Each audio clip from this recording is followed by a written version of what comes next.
smack that subscribe button wherever you are. Please. Just Please. smack it. Please. Smack it. And then hold that like right in the eye. Yeah. We see what's going on with you. Chilling, man. I know I heard Alabama big mad. Alabama mad. Alabama big mad. Alabama fans big mad. The children are disappointed. The children are disappointed, and then the adults that act like children are very disappointed. But we're thinking that the logical Alabama fans knew that this was over after the Oklahoma game. So I don't know what people thought was going to happen. Especially then you needed Clemson to do whatever or lose or whatever. That's asking too much of the universe. Okay, it was over after Oklahoma. And everything else was like you was at the mercy thereof. But don't get mad. If you was mad after Oklahoma, that's one thing. But if you're mad after Saturday night, seek help. They mad, tight. They big mad, man. They big mad, man. Hey, they got to get over it. Either got to get off the bandwagon because you're a fair weather fan, or they got to get on this thing and let's keep working. Let's keep working. But tight, what they saying, man? What they're saying is Alabama had a better strength of schedule. You know what I'm saying? Had a better strength of schedule, man. They had more top 25 wins. Right. You know what I'm saying? Compare. All true. You know what I'm saying? So that's why they mad, man. And then they're mad at Kalen DeBoer, man. They're mad all the way around. They're mad at Nick Saban for leaving. They're mad at Kalen DeBoer. Well, I don't know about all that. Some of them like we retirement over here now. I read some comments, man, and they were like, man, Nick Saban should have stuck around at least 2 to 3 more years. You know, brought Kalen DeBoer in, made him a coach in waiting.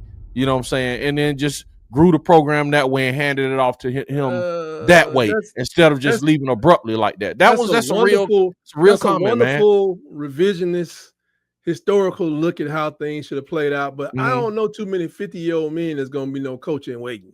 Okay. And then, you know, I remember one great coach we had passed away within 6 months of retirement. Okay. That's what's on my mind.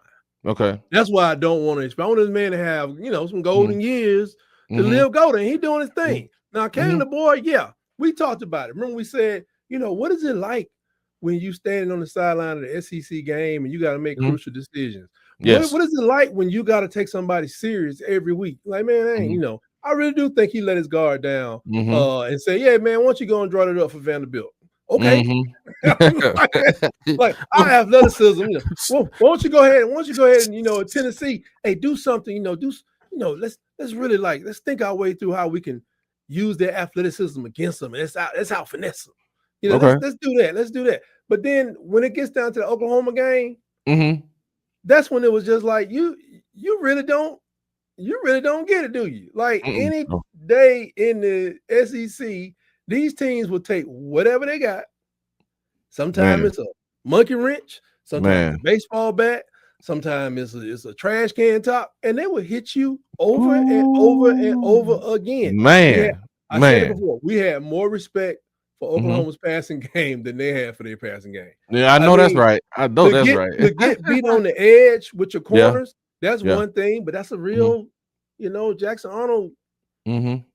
To just start just zinging it like that, it's possible, but you're just, I think, after the fact, not snuffing out that run, the quarterback run, really all season, but especially in the Oklahoma game, that made the Alabama look like, okay, this is a reset. It's, you know, not horrible, you're 75%, but okay, he ain't getting it. He ain't getting it, they ain't getting it, and I blame everything. I place it at the feet of Kalen DeBoer because now he knows. He's the coach. He's the man in charge, and he got to fix it. Whatever it is, you may have to fix Slick Sheridan. You may have to have a conversation with Coach Womack or whoever. Jalen did his little thing, but hey, who does Jalen respond to? This is a head coach. Just pick this guy. And so whether he's, you know, Jalen's in and out, we don't know. But I don't. As far as the committee. I think the committee had a job to do, and I don't have a problem with the job they did. Their job was not to beat Oklahoma. That was our job was to beat Vandy, not the committee's job. And guess what? If you take down those teams, two teams that you really traditionally beat, because we got a pretty good record against Oklahoma, you know, over the past years. I'm not sure about in the 70s and 80s. I don't even know if they got a chance to play the pristine Sooners back then. But you know, if you take down one of those two teams, we're not having this conversation. Yeah, it's just one team, man. But yeah, they mad. They mad at a lot of things, man. They're mad at your coach. You know what I'm saying? You know what I'm saying? People dislike Nick Saban leaving early. They're mad at the committee. They mad at the bowl y'all going to, and we're gonna get into that because I want to ask you what you think about the playoff rankings, man. How they did it. Let's segment to that. You too, so go ahead. As we talk about Alabama and their fans' discontent, yes, I've heard some things from the off the plains that were disconcerting to me. It's just like I can't even repeat them right here on dog. That's bad, man. That sounds bad. You saying we got a lot of like anger, but I mean in the Alabama ranks, but I guess y'all are just happy and y'all just eat birthday cake. No, we're in the same. We're no, bro. We're kind of in the same position. Parties. No, we're in the same position, man. You got all Auburn fans mad. Mad at the coach. They want to be good. See, our anger is not really placed at anything else besides probably the coach. Well, no, the quarterback and the coach. You know what I'm saying? No, not Yellow Fella, because he funding the whole he funding the whole trip. So right. Well, not the whole trip, but he's funding some of the trip, allegedly. So no, we're not mad at Yellow Fella. You know what I'm saying? We're mad at the coach and the quarterback, man. You know what I'm saying? So we're kind of in the same boat, man.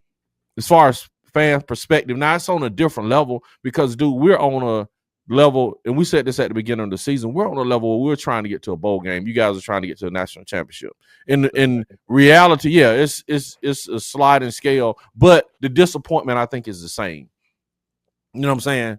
It's just where the expectation lies for both fan bases. Right now, our expectation is, man, just trying to get to a bowl and win 8 or 9 games. Y'all expectation is to make the playoffs. Yeah, that's what I'm saying. That's where our expectations lie. If we can just get to that threshold, then we can start thinking about making the playoffs and, winning a national championship, SEC championship, those type of things. Those are right now for me. That's not my goal. My goal is to field a competent team right now. You know what I'm saying? Get some competent offensive linemen. Not that they're not competent, but man, just get better as offensive linemen, as a unit. Get a quarterback that's a step better. We just trying to incrementally get better right now, man. Right, because we're trying to do. We got some leaks over here. There's some leaks in this whole building. Yes, it is. Yes, there's some leaks in this building. We got 9, 10 of them on the run. Oh my God! That quarter wide open, and some of them ended up right in the SEC. Wow.